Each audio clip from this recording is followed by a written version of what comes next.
আর তার আরেকটি দৃষ্টান্ত হলো কানু কালিলাম মিনাল লাইলি মা ইয়াহজাউন, রাত্রি বেলা সে কম নিদ্রায় যাবে, কম ঘুমাইবে। ওয়াবিল আসহারি হুম ইস্তাগফিরুন, আর তাহাজ্জুদের নামাজের সময় সে আল্লাহকে ভয় করে ক্রন্দন করবে, ইস্তিগফার করবে। ওয়াফি আমওয়ালিহিম হাক্কুন লিস-সাইলি ওয়াল মাহরুম, তার মালের মধ্যে যে গরিবে তাকে সুয়াল করবে তাকেও হক দিবে, আর যে তাকে সুয়াল করবে না, যে ঘরে বসে থাকবে তাকেও সে নিজের মালের দ্বারা সহায় করবেন। মুহতারাম দোস্ত বুজুর্গ আজিজ, এই হলো মুত্তাকিনদের সিফত। হাদিসে পাকের মধ্যে হযরতে আবু যর গিফারি রাদিয়াল্লাহু আনহু কে আল্লাহর রাসূল সম্বোধন করে বলেন, ইয়া আবু যর, ইয়া আবু যর, আয় আবু যর ইত্তাকিল্লাহ, ও আবু যর তুমি আল্লাহকে ভয় করো। হাইসুমা কুনতা, যে কোনো জায়গায় থাকো আল্লাহকে ভয় করো। ওয়াত্তাবি'is সাইয়্যাতাল হাসানা, যদি কোনো গুনার কাজ তোমার থেকে হয়ে যায়, সঙ্গে সঙ্গে গুনার কাজ করার সঙ্গে সঙ্গে কোনো নেক কাজ করে ফেলো। তামহুহা, যাতে করে তোমার এই নেক কাজে গুনাহকে মিটিয়ে দেয়। ওয়া খালিকিন নাসা বিখুলুকিন হাসান, মানুষের সাথে ভালো ব্যবহার করো। এই কাজগুলি সব সময় তুমি করতে থাকো। মুহতারাম দোস্ত বুজুর্গ আজিজ, একটি কিতাব আছে বাইহাকি, সুনানে বাইহাকির মধ্যে হযরতে আবু হুরায়রা থেকে বর্ণিত একটি হাদিস।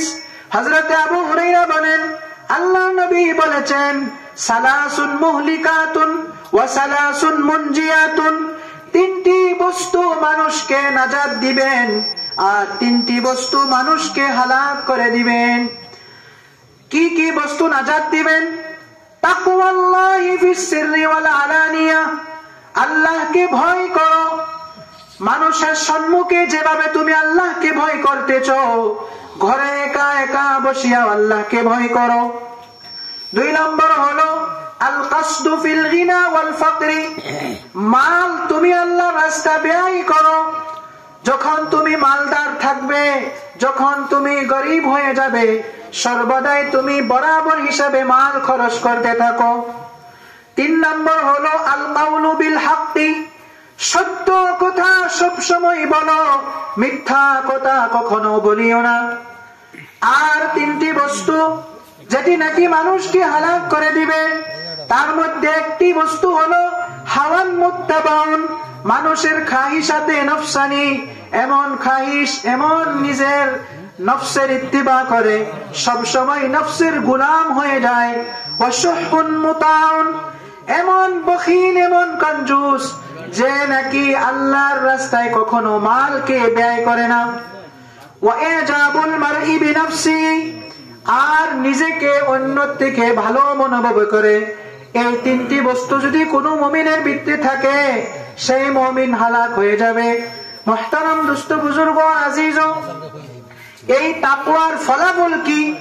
মুহতারাম দোস্ত বুজুর্গ আজিজ, সূরা ইউনূসের মধ্যে আল্লাহ রাব্বুল আলামিন ঘোষণা করেছেন, আলা ইন্না আউলিয়া আল্লাহি লা খাউফুন আলাইহিম ওয়া লা হুম ইয়াহজানুন, আল্লাহর ওয়ালিদের কোনো টেনশন নাই, কিয়ামতের দিন তারা কোনো বস্তুর জন্য আফসোস করবে না। আল্লাহর ওয়ালিরা কারা? আল্লাহ রাব্বুল আলামিন চিনায়া দিচ্ছেন।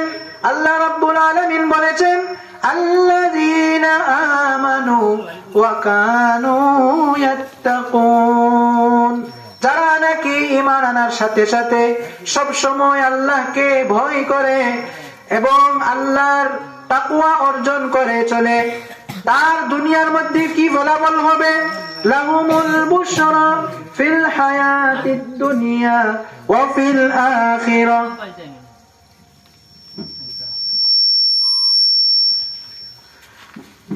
এমন মুত্তাকির কি সুসংবাদ রয়েছে।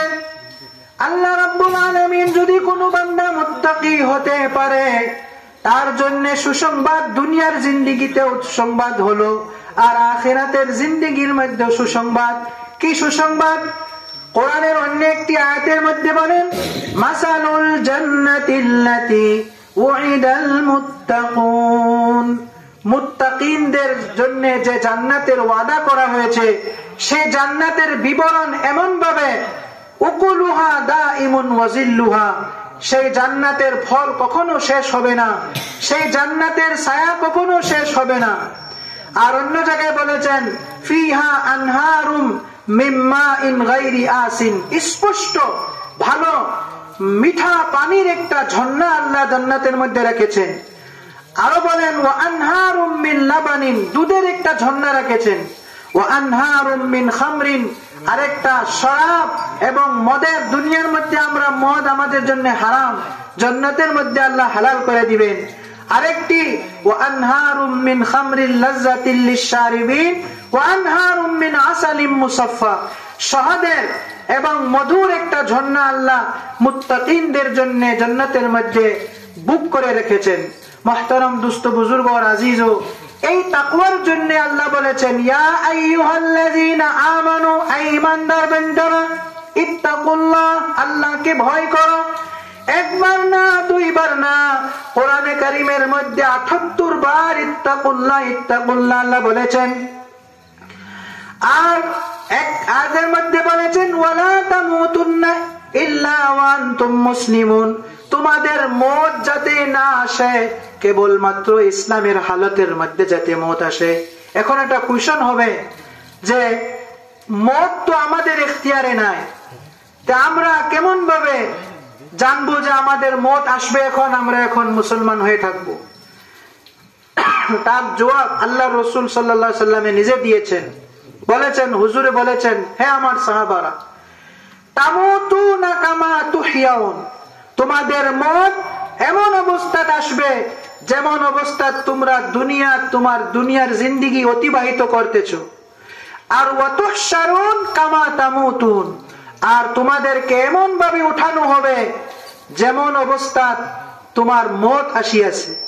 সেই জন্য আমরা সর্বদাই নিজেকে তৈয়ারি করিয়া রাখতাম, সব সময় মওতের তৈয়ারি করতাম আর আল্লাহকে ভয় করতাম। আমরা জানি না কখন মওত আসে যায়। মারিফুল কোরআনের মধ্যে মুফতি শফি সাহেব রাহিমাহুল্লাহ কাজী সানাউল্লাহ পানিপতির হাওয়ালা দিয়া লিখেছেন যে আল্লাহকে সত্যিকার হিসাবে ভয় করার মতলব হলো আন ইউতাআ ফালা ইউসা, আল্লাহকে সব সময় ইতাআত করো, সব সময় মানো, কখনো আল্লাহর নাফরমানি করিও না। ওয়া ইউশকারু ফালা ইউকফারু, আল্লাহর নিয়ামতের শুকর আদায় করো, কখনো নাশুকরি করিও না। ওয়া ইউযকারু ফালা ইউনসা, আল্লাহকে সর্বদাই স্মরণ করো, কখনো ভুলে যাও না। মুহতারাম দোস্ত বুজুর্গ, আমরা যদি এই তাকওয়াকে অর্জন করতে চাই, সবথেকে ভালো বস্তু তাকওয়া হাসিল করার জন্য সেটা হলো ইত্তিবায়ে সুন্নাত। নবীজির সুন্নাতকে যদি আমরা অনুসরণ করি, নবীজির জিন্দেগিকে যদি আমরা ফলো করি, তখন আমরা সত্যিকার হিসাবে মুত্তাকি হতে পারবো। সেই জন্য একজন বুজুর্গ গুজরিয়া গিয়েছেন, হযরতে মুজাদ্দিদ আল-ফিসানি রাহিমাহুল্লাহ। আমি সংক্ষেপে 2-3টা কথা বলতেছি ইত্তিবায়ে সুন্নাতের বিষয়ে। মুজাদ্দিদ আল-ফিসানি আমাদের হিন্দুস্তানের মধ্যে এমন একটি ব্যক্তি যিনি আকবর বাদশার সাথে জং করেছেন, দ্বীনে ইলাহিকে মিটায়া দিয়েছেন। উনি বলেছেন যে ওনার সম্মুখে এক বুজুর্গে নিজের কারামত জাহির করার জন্য জমিনের মধ্যে ভূমিকম্প নিয়ে আসছেন। উনি সঙ্গে সঙ্গে খাদিমকে বললেন, হে খাদিম, আমার একটা মিসওয়াক নিয়ে আস। মিসওয়াককে নিয়ে তিনি জমিনের মধ্যে নিক্ষেপ করে বললেন, এটি নবীজির সুন্নত। সঙ্গে সঙ্গে ভূমিকম্প বন্ধ হয়ে গেল। উনি বললেন, নবীজির সুন্নতের সম্মুখে 1000 কারামতের কোনো সমতুল্য নাই, কোনো মর্যাদা নাই।